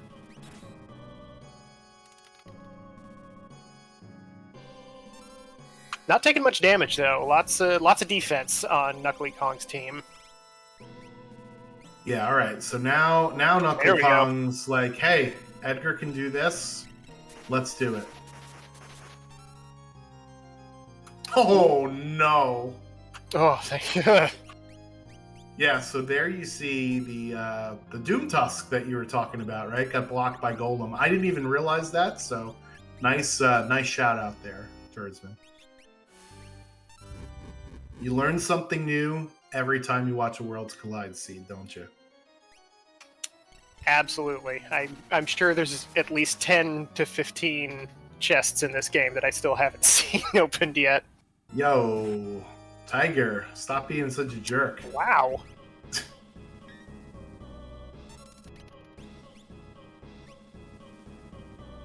Alright, so here comes 10 hits, and this is another reason why we cast Golem here. So Golem will counter physical damage for the amount of HP equal to, or for the amount of damage that's equal to the HP of the caster. And I think Realm was the person who cast it, right? So that was going to block all of 10 hits. Because Realm's got 3,000 HP. And it's current HP as well, right? Not maximum? I remember that coming up it's in a current different HP, yeah, yes. yeah. Current HP, yes.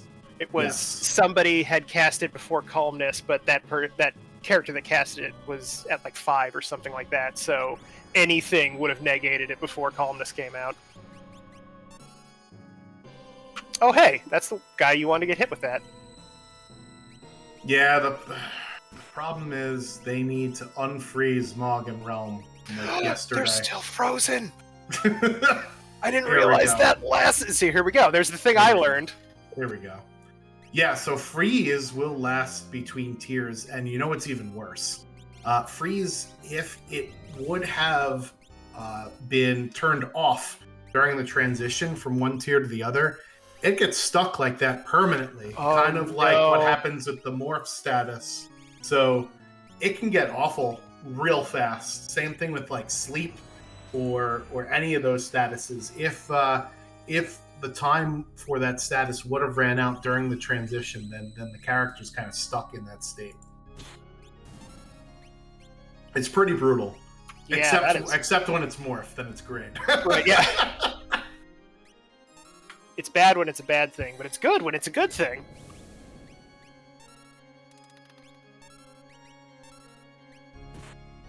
And Knuckly Kong going to be losing this lock pretty soon, unfortunately. Oh, sooner than we thought. Yeah, I think he's got life too on a couple characters, so he'll be okay. Well, Edgar's actually going to go down first.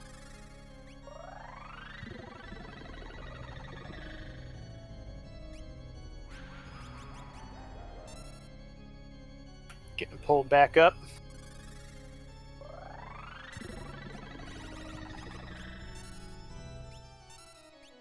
Alright, so Edgar, unfortunately, back up with full HP, which is not what you want for a Valiant Knife, but it is what you want if you would like to keep your characters alive.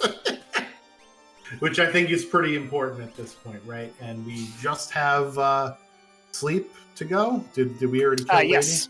Okay. Yeah. And everybody looking pretty good to take an accidental Meteo to the face, except for Mog. Now, if Knuckly Kong doesn't have access to any MP restoring items, then Mog might be sacrificable at this point. Yeah, who cares? Mog is doing nothing, so what he can do is pick up Realm here. If Realm goes down, which Realm is going to go down, use Mog to pick up Realm. Then, oh no, yeah. Yeah, so let's see what kind of dice roll we get here, because we are in Meteo phase, which means that Sleep has under 10,000 HP. So one dice roll can put him into death. That is not, unfortunately, going to do it here. Thankfully, we get a block out from Realm, so that is a counter Meteo. And then on Sleep's turn, he will always use Meteo. So this is potentially real bad here, as we need Mog to pick Realm back up and then swing away with Edgar, perhaps. And we'll see if that'll deal enough damage to put him over.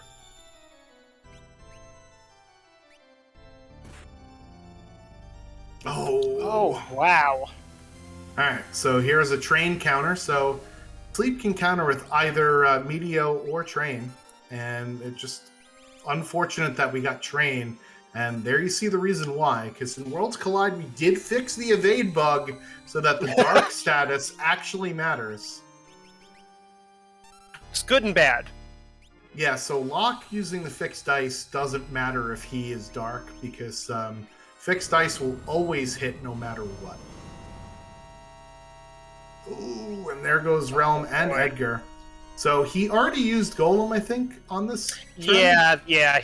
Golem is active. This is just nerves, I suppose. Just want to absolutely make sure that you don't mess up and end up with no Yeah, so he's going to take Meteo on every single turn, and it is pretty unreliable in terms of accuracy, but it will do a lot of damage here. And Knuckly is just saying, "Screw it, let's just use the fight command." And there it is. So this is a real big problem for Knuckly. Yeah. That, like, you got through it. That was pretty sick. Love to see that. But now, what do you do? Yeah. I think at that point you were definitely better off healing the boss, bringing your party back up, because I don't know what kind of damage he could actually do to Kefka in this phase of the fight here. Yeah, Revivify items. I want to say they recover. It's a certain percentage. I want to say it's like 1/16 or 1/8. 1/8. Okay. Yeah, popping one of those on sleep can give it about 5,000 HP. So you only need 2 maximum to get it out of the Meteo phase. All right, so we've got an uncontrollable Yeti, a useless Shadow, and a Mog with no way to cure the dark status, I don't think. It seems like it. Yeah, so this is kind of a futile effort here. But hey, maybe we'll see some interesting parts of Kefka's battle script. Also, I mean, desperation attacks, those are pretty neat. Yeah. Probably going to get 1 or 2 of those. Yeah, you're going to need a lot of Does Zumaro have a desperation attack? I don't think he does. That's a good question. I'm going to look that up. Oh boy, there's the Havoc Wing. So Kefka, what he'll do is his first turn, he'll do Fallen One. Then he'll do either Havoc Wing or Train or Revenger. Then he does Fire 3. Then he'll do the Havoc Wing, Train, Revenger, or Attack, right? And then next turn is going to be Ice 3. So does he have... He's got to get lucky here. Tomorrow, if he's got the Snow Muffler on, will enjoy an Ice 3, but I don't think the rest of his team will. And then Bolt 3 comes after his next turn. So this turn is either Fight or Havoc Wing, and here's the Havoc Wing. So this turn is going to be Bolt 3 is what's going to come out next. And then we're back to Fallen One after the next Havoc Wing turn. So that's sort of how Kefka's battle script works. The long version of it. So just in case you were wondering how the Kefka fight works, you can kind of play along there. And unfortunately, Knuckly Kong is going to take the forfeit there. I don't blame him. Yeah.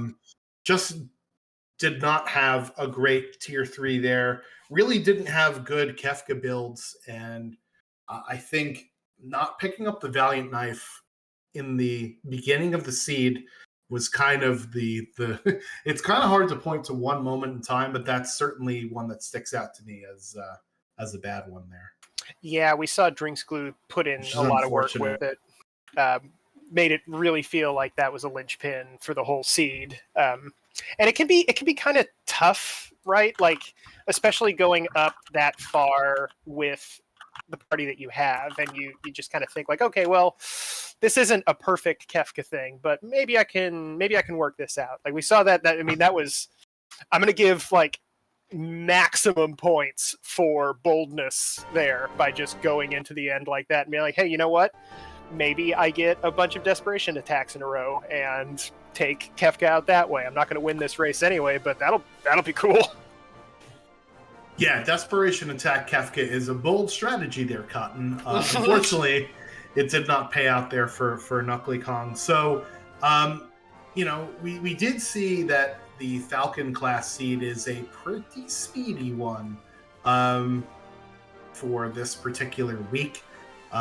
So we'll see what kind of times we come up with here. We have one time that's 1:14, We have one time that's 1:16 and change. We have my time, which is a little later on the 1:16 time frame, and then there's some other people that have finished after that. So yeah, pretty much we are going to we're gonna have some fun this week as we have a lot of runners yet to race because it's only Tuesday, folks, right? So That's right. you have until noon on Sunday to get your races in. So, Turdsman, you're going to use this as sort of a learning ground as to what to do and maybe what not to do in your Figaro Desert Passage seed later on this week. Oh yeah, I mean I'm trying to learn as much as I can doing all of these. I'm in the blackjack class mostly. I'm not sure if I'm going to make my way up to Falcon during the course of this, but we'll see how I feel later on. Lots of great strategies being shown. You know, Knuckly Kong didn't make it to the end of the game, but showed off a lot of game knowledge, showed off a lot of tactics along the way, and of course Drinks Glue putting in one of the best shows I've seen Drinks Glue actually do on stream. Very, very good races tonight. Lots to learn here. Yeah, for sure. Also want to give a huge shout out to Papa Shango, as he is a first-time Restream extraordinaire, getting his first flight under his belt, if you will. So thank you so much, Papa Shango, for volunteering to be the Restreamer for tonight's race. So can't have the races without the crew. Thank you as well, Turdsman, for doing tracking and commentary with me. This was a lot of fun, and I hope we get to do it again soon. Absolutely. So that'll do it for us here in the booth, and we will catch you all on the next one. As we said, speed gaming tomorrow, RPG Limit Break Thursday, and we'll catch some more racing action later. Thanks, everybody. Peace out. Have a good night.